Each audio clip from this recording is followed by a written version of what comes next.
రాయబరేలీకి వెళ్ళి అక్కడ రాహుల్ గాంధీ గారి నామినేషన్ కార్యక్రమంలో పాల్గొని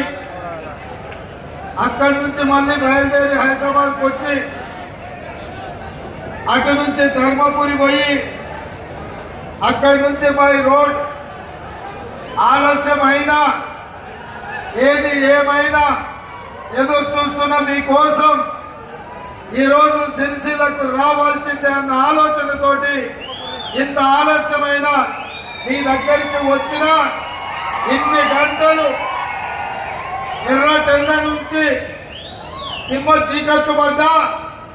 మీరందరూ వెళ్ళాల రాజేందర్ రావు గారిని గెలిపించడానికి